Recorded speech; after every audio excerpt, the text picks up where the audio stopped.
The Battle of Earth became the largest space engagement in recorded history. Over 50,000 ships filled the space around humanity's homeworld, and for 16 hours the very fabric of space seemed to burn with weapons fire. But this was not the battle the Rakathi had planned. Their systems kept failing at critical moments. Navigation would glitch just as they tried to maneuver. Shields would flicker when they needed them most. Weapons would misfire or refuse to activate. Engineer Minho's Ghost Protocol virus had spread through their entire fleet, and every second it grew smarter, more disruptive, more effective. Fleet Commander Yunji led the human counterattack with precision that the Rakathi could only dream of. She didn't command from a safe distance. Her ship was in the thick of the fighting, coordinating thousands of vessels in real time. Group 7 hit their command cluster from above. Group 12, disable those carriers on the left flank. Group 20, protect the civilian evacuation ships. Move, move, move! Her tactical officer looked at her with concern. Commander, you're giving orders to 30 groups simultaneously. That's impossible. Probably, Yunji agreed, not taking her eyes off the displays. Good thing I'm too busy to worry about what's impossible. The Rakathi fought with discipline and courage, but they were fighting an enemy that refused to follow any predictable pattern. Human ships would cluster together, then scatter. They'd retreat, then suddenly attack from an unexpected angle. They used debris as cover, disabled ships as shields, and even their own damaged vessels as weapons, ramming them into Rakathi cruisers. Captain Tai Yang led a boarding party directly onto the Rakathi flagship. It was a suicidal mission by any reasonable military standard. His team of 200 Marines launched from their ship in small boarding pods, weaving through the massive battle toward the enemy command vessel. Sir, this is crazy, said Lieutenant Han over the comm system. Yep, Tai Yang replied cheerfully. That's why it might work. The pods attached to the Rakathi flagship's hull like parasites. Cutting tools burned through the armor. Marines poured into the ship, fighting through corridors never designed for combat. The Rakathi guards inside were tough, disciplined, and well-trained. But they'd never fought humans in close quarters before. Humans didn't fight fair. They used every trick, every improvised weapon, every dirty tactic they could think of. Tai Yang's Marines threw broken equipment to distract guards, used smoke to blind sensors, and fought with a ferocity that shocked the Rakathi defenders. It took 3 hours, but Tai Yang's team fought their way to the command center. War Marshal Theron stood in the middle of the bridge, surrounded by his officers, watching the battle being lost on every display. You cannot win this, Theron said as Tai Yang entered with his Marines. Kill me, and another commander will take my place. Tai Yang lowered his weapon. We don't want to kill you. We want you to watch what happens next. Across the galaxy, something unprecedented was happening. While the massive fleets battled at Earth, smaller human forces were hitting every Rakathi-held system simultaneously, not to destroy them, but to disable their defenses and broadcast the truth. Hacker Collective leader Dong Hyun coordinated the cyber warfare from his ship, managing hundreds of infiltration teams across Rakathi space. His screen showed system after system falling, not to military force but to information warfare. We're broadcasting Dayun's findings on every Rakathi channel, he reported to Admiral Sung Hoon. Every civilian, every soldier, everyone is learning the truth about the persisters, about humanity's history with them, about why their leaders really started this war. The effect was immediate and devastating. Rakathi citizens learned that their leaders had lied about humanity being a new threat. They learned that the Rakathi had faced humans before and barely survived. They learned that this war was born from ancient fear, not present danger. Protests began on Rakathi worlds, not supporting humanity but questioning their own government. Why had they been lied to? Why were they committing genocide against a species that had done nothing to them? Why were all their defenses stripped away for a war based on old fears? Marine Sergeant Bora led a team that reached the Rakathi homeworld itself. Their mission was simple: disable the planetary defense grid. What they found changed the entire nature of the war. Command, this is Sergeant Bora. We've disabled the grid, but you need to see this.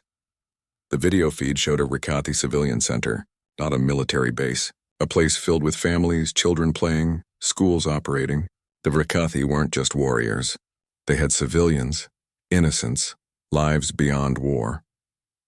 Bora stood in the middle of a Rakathi playground, watching young Rakathi children run and play, unaware that their world's defenses had just fallen.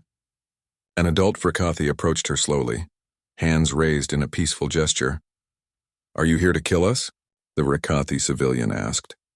Bora looked at the alien, then at the children, then at her team. "No, we're here to end a war." Back at Earth, the battle was ending. The Frakathi fleet was crippled, not destroyed. Their ships floated dead in space, systems offline, unable to fight but not burning wreckage. Human ships surrounded them carefully, weapons ready but not firing. Admiral Sung Hoon opened a communication channel to every ship in the battle space, both human and Frakathi. "This is Admiral Sung Hoon of the Terran Defense Fleet. To all Frakathi vessels, stand down. Power down your weapons. We have disabled your fleet. We have taken your flagship and we have reached your homeworld, but we have not destroyed them. This can end now, or it can continue until nothing is left on either side. The choice is yours." On the Frakathi flagship, War Marshal Theron stared at the tactical displays showing his homeworld surrounded by human forces. His entire fleet defeated, his empire exposed. Everything he'd fought for crumbled. "Why?" he asked Taeyang. "Why did you not destroy us? We came to erase every trace of your species. We would have shown no mercy." Taeyang looked at the old warrior. "That's the difference between us. You fight to destroy. We fight to survive. And we're smart enough to know that genocide doesn't solve anything. It just creates the next war." A communication came in from the Frakathi High Council. They were requesting terms of surrender. The word surrender had never been used in Frakathi military history. Until now, General Hyun-woo stood in Earth's command center, looking at the surrender request. Around him, his officers waited for his decision. The fate of two species hung in the balance. "Sir, what do we do?" asked Colonel Soo-jin. Hyun-woo thought about Proxima Station, thought about the 4 colony worlds that had been destroyed, thought about the millions of dead, thought about how easy it would be to order every Frakathi ship destroyed, every Frakathi world bombed into submission. Then he thought about those children on the Frakathi homeworld, about Frakathi families who had no part in this war, about breaking the cycle of violence that had defined galactic history for thousands of years. "We accept their surrender," he said finally. "We end this war today, and we do it with mercy because that's what makes us different. That's what makes us human." Not everyone agreed. Some human commanders wanted vengeance for the dead. Some wanted to see the Frakathi punished for their crimes. Arguments broke out across military channels. It was Medic Kyung-soo who finally ended the debate. He broadcast a message from his hospital on Earth, standing among wounded soldiers and civilians. "I've spent this entire war putting people back together, humans who were torn apart by Frakathi weapons. And you know what every single one of them asked me when they woke up?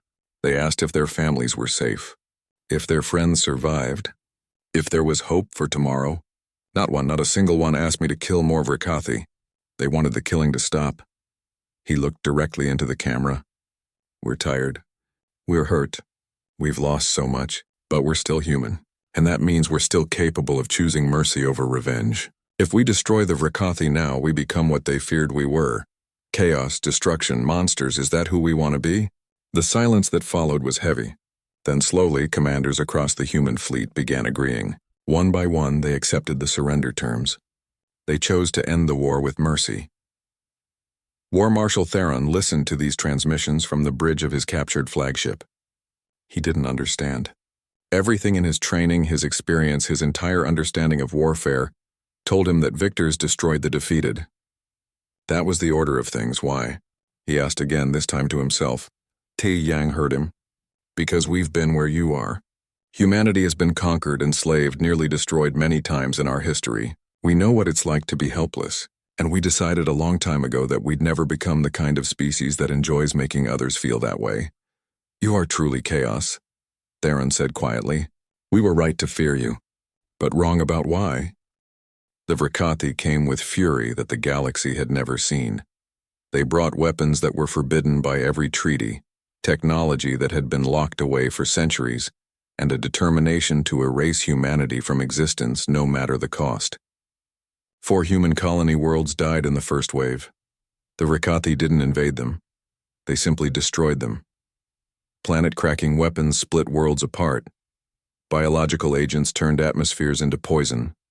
Temporal distortion devices aged everything. On the surface by 1,000 years in a matter of hours.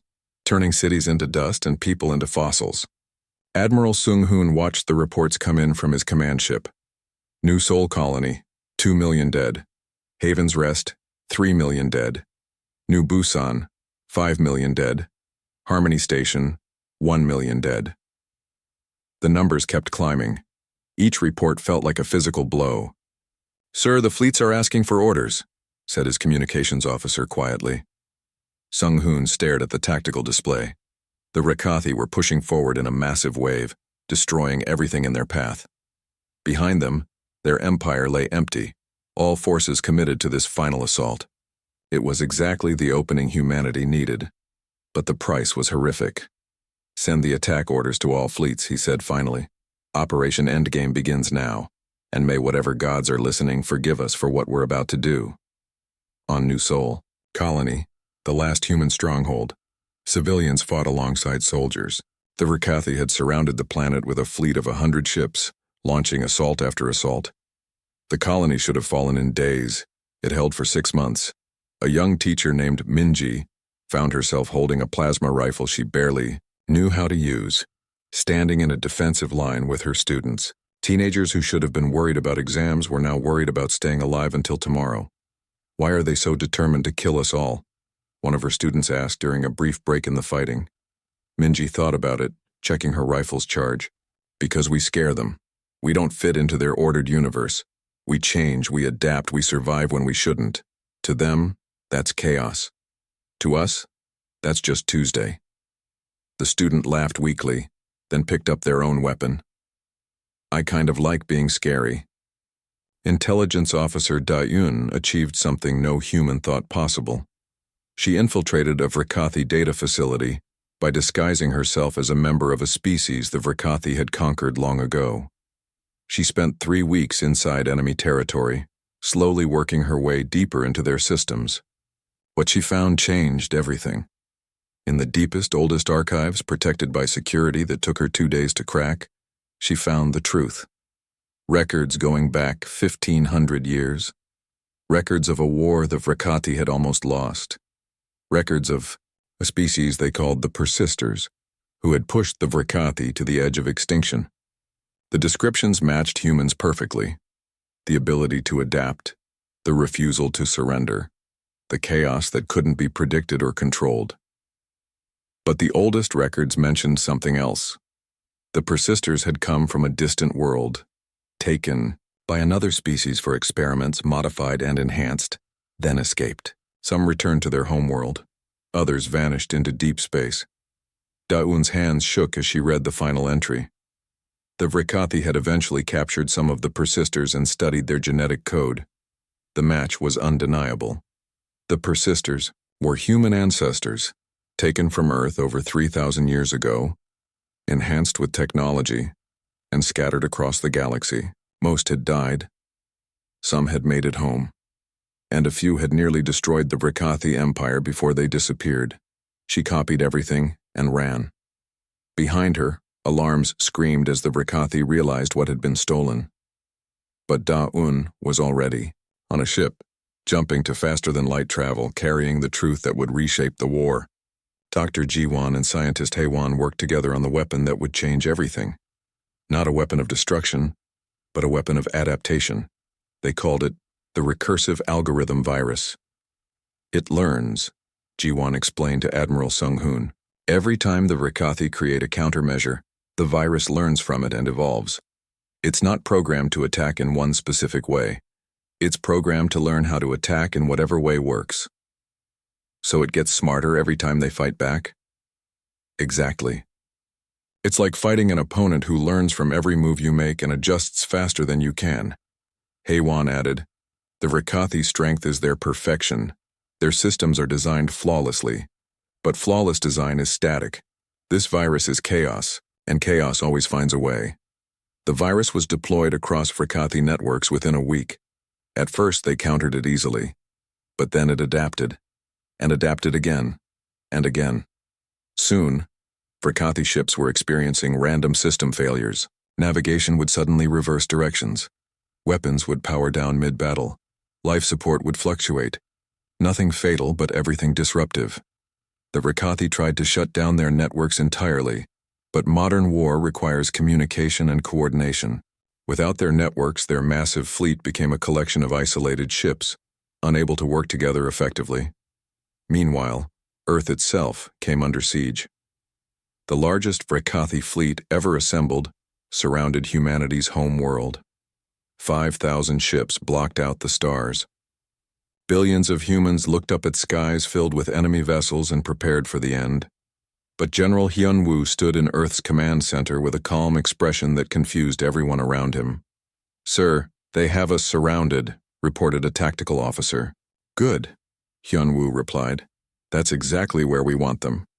He opened a channel to every human ship in the galaxy. Military, civilian, commercial, research, every single vessel with a human crew. "This is General Hyun-woo. The Vrakathi have made their final mistake. They came to Earth thinking they would end humanity where it began. Instead, they've put their entire fleet in one place, leaving everything else undefended. All ships, all crews, return to Earth immediately. But not to defend. We're going to use Earth as the biggest trap in galactic history." Across human space, thousands of ships turned toward Earth. Not to hide behind it, but to use it as bait. Medic Kyung-soo worked in one of Earth's emergency hospitals, treating wounded soldiers and civilians. He saw the fear in their eyes, but also something else. Determination, defiance, hope. "Doc, are we going to make it?" asked a young soldier, missing her left arm. Kyung-soo bandaged her wound carefully. "I've been a medic for 20 years, served in 3 wars before this one. You know what I've learned? Humans are terrible at knowing when to quit. We just keep going. So yeah, we're going to make it, because that's what we do." The soldier smiled weakly. "That's not very scientific." "No," Kyung-soo agreed. "But it's very human." Intelligence Officer Da-eun arrived at Earth with her stolen data just as the Vrakathi fleet was preparing its final assault. She transmitted everything to Admiral Sung-hoon and General Hyun-woo. They read the reports in silence. "So we've fought them before," Hyun-woo said quietly. "Our own ancestors nearly destroyed them. And they've been terrified of us ever since." Sung-hoon added, "This whole war, their determination to wipe us out completely, it's not because they think we're weak, it's because they know we're dangerous." "They fear us," Da-eun confirmed. "They've always feared us." Hyun-woo smiled grimly. "Good. Fear makes people make mistakes. Let's show them just how right they are to be afraid." The trap was set. The Vrakathi fleet surrounded Earth, preparing to unleash every weapon they had. They didn't know that every human ship in the galaxy was converging on their position. They didn't know about the virus corrupting their systems. They didn't know that humanity had learned their greatest secret. War Marshal Theron stood on his flagship's command deck, looking at Earth floating peacefully below. Such a small world, so insignificant. Yet from this world had come the chaos that threatened everything he believed in. "Charge all weapons," he ordered. "Target every city, every installation, every structure. We end this now." His weapons officer hesitated. "Sir, our systems are experiencing anomalies." "Anomalies?" "Random failures, unexpected behaviors. It's happening across the fleet." Theron felt a cold sensation in his chest. "The humans. They've done something to our systems. We're working to counter it, but..." The tactical display lit up with new contacts. Hundreds of them. Thousands. Human ships dropping out of faster-than-light travel all around the Vrakathi fleet. "Sir, we're surrounded," the tactical officer reported, voice shaking. Theron looked at the display, understanding dawning. "They used their home world as bait. We committed everything to this attack and they brought everything to defend it." "Orders, sir?" For the first time in his long military career, War Marshal Theron had no answer. 6 months after the war ended, the galaxy looked completely different. The Vrakathi Empire had collapsed not from destruction but from revelation. When their citizens learned the truth about the war, about the lies their leaders had told, about the genocide they had nearly committed based on ancient fears, the government fell apart peacefully. The Vrakathi Remnant Council formed from military officers and civilian leaders who wanted to rebuild their civilization. They requested an audience with Earth's government, not to negotiate terms but to understand what would happen next. Ambassador Yuna stood in the rebuilt Galactic Concord chamber, the same chamber where she had stood alone while 40 species refused to help humanity. Now every representative watched her with careful attention, some with respect, some with fear, all with recognition that the galaxy's power structure had fundamentally changed. The Vrikathi Council wishes to address this body, Yuna announced. They have asked for permission to speak. Earth grants this permission. War Marshal Theron entered the chamber. He was no longer a war marshal. That title had been stripped away along with all military ranks. He was simply Theron now, representing a broken people trying to find a path forward. He walked to the center platform where Yuna had once stood alone. The symbolism was not lost on anyone present. He stood where humanity had stood, asking for understanding from a galaxy that had abandoned them. I am Theron, former military commander of the Vrikathi Empire. I speak for my people today not as a warrior, but as someone who has learned a terrible truth. He paused, gathering his thoughts. We studied humanity for 200 cycles. We knew your history of warfare, innovation, and survival. We thought we understood you. We were completely wrong. He looked around the chamber at the gathered species. We thought your strength came from chaos, from refusing to follow proper order. We thought eliminating you would protect galactic civilization. What we didn't understand was that your chaos is not disorder. It is adaptation. Every time we struck you, you became stronger. Every loss made you more determined. We tried to break the unbreakable. The Quellan representative spoke up. You nearly succeeded. You destroyed 4 human worlds, killed millions. Yes, Theron agreed. And they could have destroyed us completely in return. They had our homeworld surrounded. They had disabled every defense we possessed. They could have ended our species with a single order. He paused. They chose mercy instead. Dr. Jiwan sat in the audience listening. Next to her was a Vrikathi scientist named Kelthon, studying her research on adaptation and survival. It had been strange at first working with a former enemy, but Kelthon had proven to be brilliant, and together they were developing new theories about how species evolved under pressure. Your people are remarkable, Kelthon said quietly during a break in the proceedings. We spent centuries building perfect systems that never changed. You spent centuries building systems that changed constantly. We thought our approach was superior. It was superior for stability, Jiwan replied. But stability isn't everything. Sometimes you need to be able to change quickly, even if it means being imperfect. We are learning this, Kelthon said, slowly, painfully, but we are learning. General Hyun-woo had been offered the position of Supreme Commander of the new Galactic Defense Forces. It was unprecedented. A human, leading a military force made up of dozens of species including the Vrikathi. Many questioned whether it was wise to give so much power to the species that had just won a major war. He stood before the Galactic Council, considering the offer. Around him, representatives from across known space waited for his answer. I'll accept, he said finally, but on one condition. The Vrikathi must be included as equal partners, not as defeated enemies but as allies who have something valuable to teach us. The chamber erupted in argument. Many species protested. How could former enemies be trusted? How could the Vrikathi be treated as equals after what they'd done? Hyun-woo waited for the noise to die down. The Vrikathi have discipline, strategic thinking, and military training that is exceptional. Humanity has adaptability, creativity, and survival instincts that are equally exceptional. Separately, we nearly destroyed each other. Together, we could protect this galaxy from threats neither of us could face alone. Theron stood and walked to stand beside Hyun-woo. We do not deserve this trust, but we will spend generations proving we can honor it.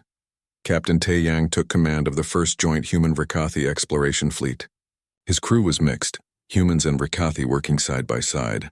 The first few weeks were awkward. Cultural differences clashed. Communication was difficult. Old suspicions died hard, but slowly the crew learned to work together. The Vrikathi learned that human unpredictability could be useful when exploring unknown space. Humans learned that Vrikathi discipline and organization made complex operations run smoothly. They began to complement each other. Captain, we're approaching an unknown system, reported his Vrikathi navigator Solvan. Any signs of life? Tae-yang asked. Unusual energy readings. Could be technological. Could be dangerous, added the human tactical officer. Tae-young smiled. Then it's a good thing we've got the best of both our species on this ship. Let's go see what we find. Colonel Soo-jin, Engineer Min-ho, and Pilot Jae-hee became instructors at the new Galactic Military Academy.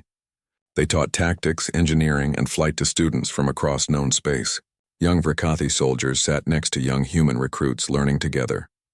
The key to human tactics, Soo-jin explained to a class, is accepting that no plan survives contact with reality. You make the best plan you can. Then you adapt when everything goes wrong, because everything will go wrong. A Vrakathi student raised their hand. But sir, proper military planning accounts for all variables. That's the thing, Soo-jin replied. You can't account for all variables. The universe is too complex, too chaotic. So instead of trying to control everything, you learn to adapt to anything. That's the difference between surviving and winning. Min-ho taught engineering classes where Vrakathi precision met human improvisation. Your shield design is perfect, he told a Vrakathi student. It will work flawlessly exactly as designed. Which means anyone who figures out how it works can defeat it. The student looked confused. Then how do we improve it? A human student spoke up. Make it imperfect. Make it change. Make it adapt. But that violates every principle of good design, the Vrakathi protested. Yes, Min-ho agreed, and that's exactly why it works. Jae-hee's flight classes were legendary. She taught students to trust their instincts, to stop overthinking, to become one with their craft instead of just controlling it. The Vrakathi students struggled with this concept more than any other. Flying by instinct is inefficient, one argued. Calculated precision is superior. Jae-hee took the student up in a two-seat trainer. She flew through an asteroid field at speeds that should have been impossible, dodging rocks that appeared with no warning, making split-second decisions that computers couldn't match. Your computer could have avoided those obstacles more efficiently, she said when they landed, but I got us through faster because I didn't waste time calculating. I just moved. Both approaches work. The question is, which one do you need right now? The student thought about it. Both, sometimes calculation, sometimes instinct. Now you're learning. Ambassador Yuna became the architect of the new Galactic Charter. It was a document designed to prevent any species from ever threatening another with extinction again. Every species had equal voice. Disputes would be mediated, not fought, and military force would only be used defensively, never for conquest. You're being idealistic, said the Thorian delegate. Eventually someone will violate this charter. Probably, Yuna agreed. But now when they do, they'll face a united galaxy instead of isolated species too afraid to help each other. That's what humanity learned. That's what the Vrakathi learned. Alone we almost destroyed each other. Together we can face anything. 20 years passed. The war became history, then legend, then lessons taught to new generations.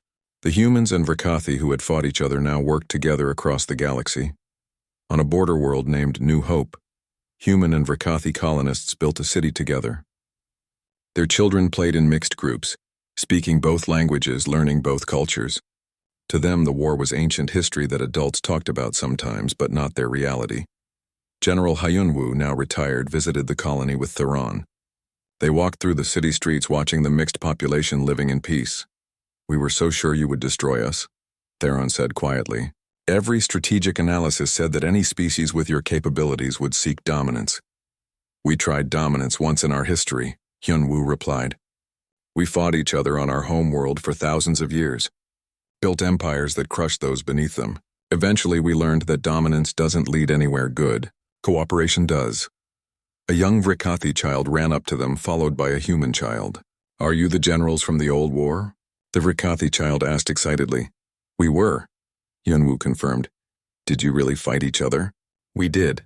The human child looked confused. But you're friends now. Why were you fighting? The Vrakathi expected humans to fight like every other species they had conquered. They expected formations, honor codes, and predictable military tactics. What they got instead was something they had no training to handle. Pure creative chaos. Colonel Soo-jin led the first operation that made the Vrakathi commanders question everything they thought they knew about warfare. Her team of 30 soldiers infiltrated a Vrakathi command station by hiding in a shipment of medical supplies. The Vrakathi never checked it, because who would be crazy enough to fold themselves into boxes barely large enough for a child and survive 3 days without food or water? Humans would. That's who.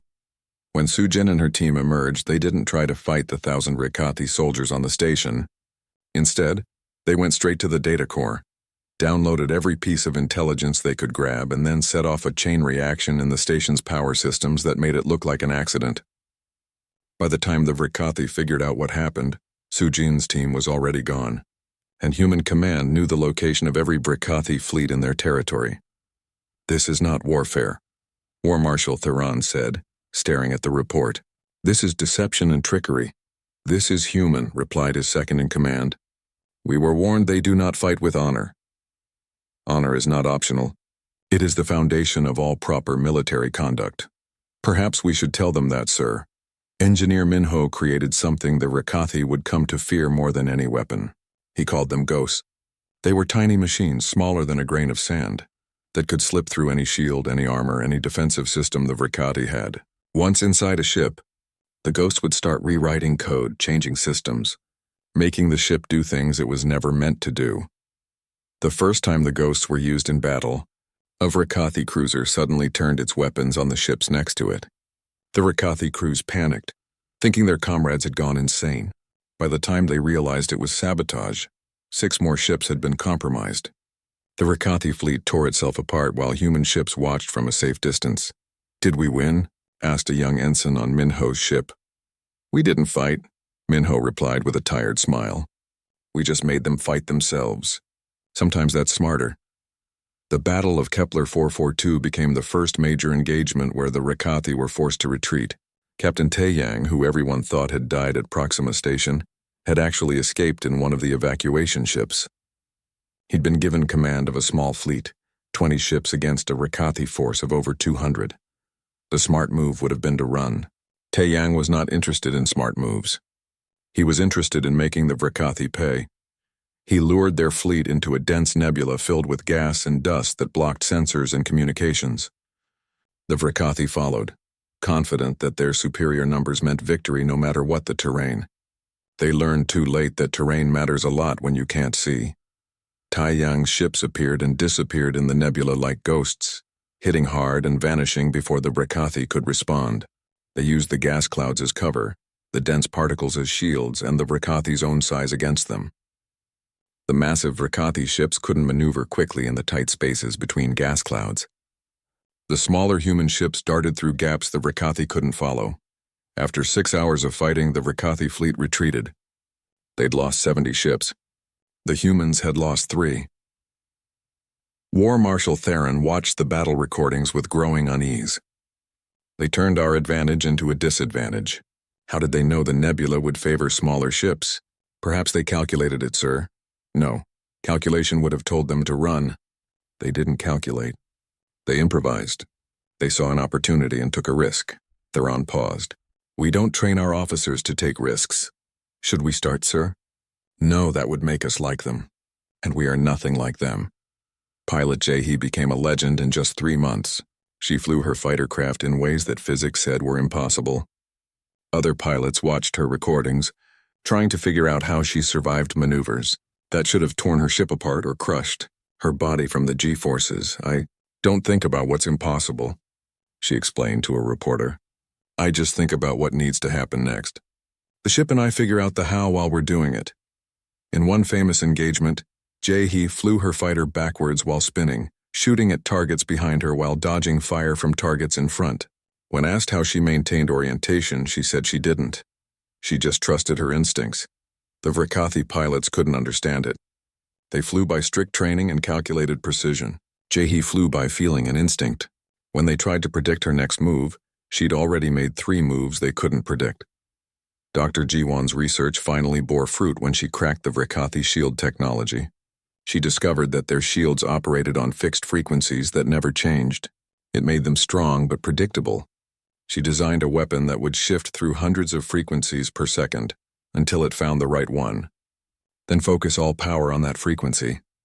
The first time it was used, a Rikati capital ship's shields collapsed in seconds. The second time, an entire battle group lost shields simultaneously. By the third time, the Rikati were scrambling to update their technology, but every time they changed their shields, Jiwon figured out the new frequency within days. "How do you keep breaking their code so quickly?" asked her assistant. I don't think like a Vrikati engineer, Jiwan replied. They design for perfection and permanence. I design for adaptation and change. Their shield that never changes is perfect, until someone figures out its one frequency. My systems that constantly change are imperfect, but impossible to pin down. Perfection is brittle. Adaptation is flexible. After 6 months of warfare, the impossible was happening. Humanity was winning. The species that everyone expected to be destroyed within weeks was pushing the mighty Vrikati Empire back system by system. News spread across the galaxy. Species that had refused to help humanity now watched in amazement. The Vrikati had never retreated before. Never. In 1,000 years of military history, they had never once pulled back from a conflict. Now they were pulling back from humans. Ambassador Yuna stood again in the Galactic Concord chamber. This time the other species representatives looked at her very differently. How? Asked the Quellan representative simply. How are we winning? Yuna smiled coldly. You all spent so long living in peace that you forgot what desperation looks like. The Vrikati spent so long winning that they forgot how to adapt. Humans, we've been desperate since we climbed out of caves on Earth. We know how to struggle. We know how to survive. And we're really, really good at it. But War Marshal Theron was not defeated. He was angry. In the Vrikati command center, deep in their home system, he gathered his military leaders. They think they have won. They think their tricks and chaos can defeat order and discipline. They are wrong. I am authorizing total war protocols. Every ship, every weapon, every soldier in our empire will be directed at humanity. We will crush them so completely that the galaxy will forget they ever existed. His second-in-command hesitated. Sir, that will leave our other territories undefended. There are no other territories. There is only the human problem. Once they are eliminated, we will reclaim everything else. But if we do not focus everything on destroying them now, their chaos will spread and infect the entire galaxy. The order went out. The entire Vrikati Empire mobilized for one purpose, the complete and total extermination of humanity. When human intelligence learned of this, there was a moment of silence in the war room. Then Commander Hyunwoo, now promoted to general, spoke quietly. They're throwing everything at us. Every ship they have. Can we hold? Asked Colonel Sujin. Hyunwoo looked at the star maps showing Vrikati fleet movements. Thousands of ships, maybe tens of thousands, all heading toward human space. Holding isn't the plan, he said finally. If they're sending everything to us, they're leaving everything else undefended. Time to show them what human strategy really looks like. The warning came without mercy. Every screen across human space lit up at the same moment with the same terrifying message. A massive alien face appeared, covered in dark scales and burning orange eyes that seemed to look through the camera and into every human soul watching. The creature's voice was deep and final, like the sound of a closing tomb. I am War Marshal Theron of the Vrikati Empire. We have watched your species for 200 cycles. We have studied your chaos, your unpredictability, your refusal to follow the natural order of civilized space. The Galactic Concord has debated what to do with humanity. That debate is over. We have made the decision for them. Humanity will be removed from existence. You have one solar cycle to prepare. There will be no negotiation. There will be no mercy. Your extinction begins now. The transmission ended. For several seconds, the entire human civilization stood frozen in shocked silence. Then the chaos began. Commander Hyunwoo was in his quarters aboard the patrol ship Dancing Star when the message played. He sat on his bunk, hands clasped together, watching the alien's face disappear from his screen. Around him, he could hear his crew shouting, some in fear, others in anger.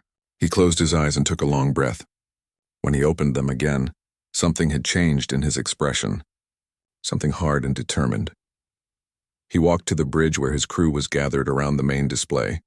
They all turned to look at him, waiting for orders, waiting for some kind of answer to the impossible situation they now faced. Sir, what do we do? Asked Lieutenant Bora, her voice shaking slightly. Hyunwoo looked at each of them carefully. We do what humans have always done when someone says we can't survive. We prove them wrong. On Earth, in the Grand Chamber of the Galactic Concord Embassy, Ambassador Yuna stood before representatives of 40 alien species. Most of them would not meet her eyes. The chamber was circular, with each species occupying a floating platform around the edges. In the center, Yuna stood alone on the human platform, surrounded by aliens who had been friends and trading partners just hours ago. "You must understand our position," said the Quellan representative, a tall being made of what looked like living crystal. "The Rakathi Empire controls 17 star systems. They have never lost a war, never. If we defend humanity, they will turn their weapons on us next. We have families," added the Thorian delegate, a creature that resembled a floating jellyfish filled with lights. "We have worlds to protect. Humanity is one species. We are many." Yuna looked around the chamber slowly. "I see. So when they come for the next species they decide is too different, too chaotic, too inconvenient, you'll all stand together then? Or will you find another reason to look away?" None of them answered. The silence told her everything she needed to know. "Then humanity will stand alone," she said quietly. "Nothing new for us." Across the galaxy at Horizon's Edge Research Station, Dr. Ji-Wan was deep in the archives when the Declaration of Extinction played. She barely noticed it at first, absorbed in ancient texts from dead civilizations. When her assistant burst into the room shouting about the Vrakathi threat, Ji-Wan looked up with distant, thoughtful eyes. "Doctor, did you hear me? The Rakathi are going to destroy Earth. Destroy all of us." Ji-Wan stood slowly, pulling up a file on her data tablet. "I heard. But I've been reading something interesting. There's a species in Vrakathi history they never talk about. They call them the Persisters. According to these fragments, the Persisters nearly wiped out the Vrakathi civilization 1,000 years ago. The texts describe them as impossible to predict, impossible to control, and impossible to defeat through normal warfare. What happened to them?" Ji-Wan's eyes went distant again. "That's the strange part. The records just say they vanished. But there's a phrase that keeps repeating in the Vrakathi texts. They feared the Persisters because they never stopped coming, never stopped adapting, and never stopped finding new ways to survive." She looked up at her assistant with a strange smile. "Doesn't that sound familiar?" On Proxima Station, Captain Taeyang was reviewing supply reports when the alarm started screaming. He ran to the command center and saw his worst nightmare on the screens. A Vrakathi war fleet had dropped out of faster-than-light travel just outside the station. 50 massive ships, each one bristling with weapons. The station had maybe 3 patrol craft and a handful of defensive platforms. "Get everyone to the evacuation ships," Taeyang ordered immediately. "Everyone. Right now." "Sir, there's not enough time. The fleet is charging weapons." Taeyang looked at the timer counting down on his screen. 4 minutes until the Vrakathi opened fire. The station held 40,000 people. They'd be lucky to evacuate 4,000 in that time. "Then we save who we can," he said quietly.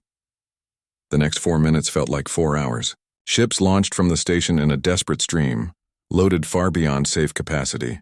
The Vrakathi fleet didn't move, didn't react. They just waited with cold patience for their weapons to fully charge. When the firing began, Taeyang was still on the station. He'd refused to leave until the last civilian was away.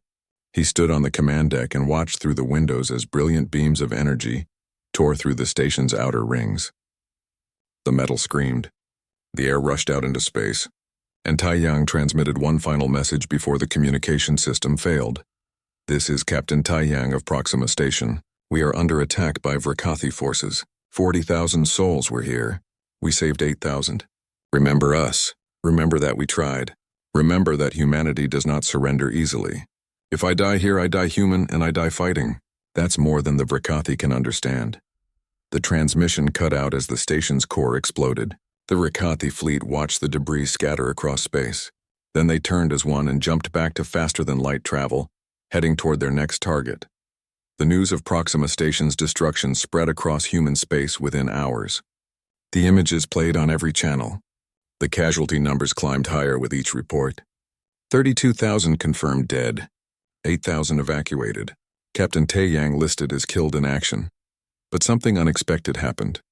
Humans didn't panic. They didn't flee to the far edges of space to hide. Instead, they got angry. Really angry. Recruitment centers were overwhelmed with volunteers. Factories shifted to military production without being asked. Scientists began developing new weapons. Engineers started designing new defenses. And everywhere, on every human world and station and ship, people started saying the same thing. They want a war? Let's give them one they'll never forget. Commander Hyunwoo watched the reports coming in from across human territory. Millions volunteering, billions of credits being donated to the defense funds. Entire populations ready to fight. He smiled grimly and sent a message to Earth Command. They think they're hunting prey. Someone should tell them they just woke up a predator. The solar cycle of preparation had begun. The Verkathi were coming, and humanity was getting ready.